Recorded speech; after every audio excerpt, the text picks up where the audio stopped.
కాంగ్రెస్ సర్కార్ ప్రజా ప్రభుత్వమని deputy CM బట్టి విక్రమార్క చెప్పారు. మండు టెండర్లో పీపుల్స్ మార్చ్ పేరుతో పాదయాత్ర చేసి ప్రజల సమస్యలు తెలుసుకున్నానని బట్టి తెలియజేశారు.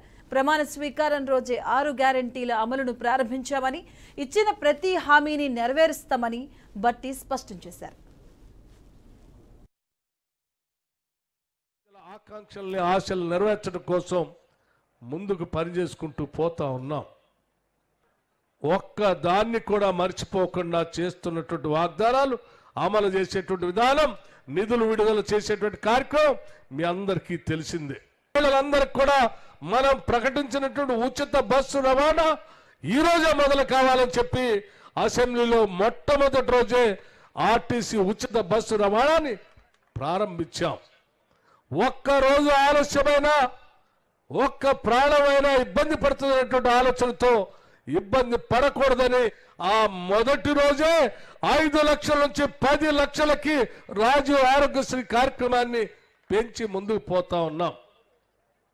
200 యూనిట్ల వరకు కరెంటు వాడుకునేటువంటి పేద బడుగు బలహీన వర్గాలకు సంబంధించి 0 బిల్లులు మార్చి 1వ తారీఖు నుంచి మొదలుపెట్టాం.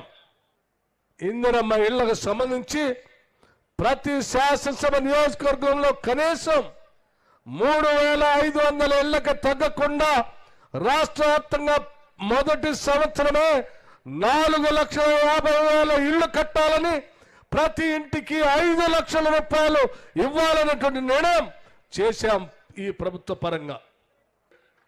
మిత్రులారా, ఎస్సీ ఎస్టీలు ఉంటే ఇంకొక 1,00,000 రూపాయలు అదనంగా వారికి యాడ్ చేసి 6 లక్షల రూపాయలు కూడా ఇస్తా ఉన్నాం. ప్రతి రూపాయి కూడా అర్థవంతంగా ఖర్చు కావాలి, అది ప్రజలకే ఉపయోగపడాలి అనేటువంటి ఆలోచనతో ముందుకు పోతా ఉన్నాం. ఈ రాష్ట్ర ప్రజల ఆకాంక్షల్ని ఆశలు నెరవేర్చడం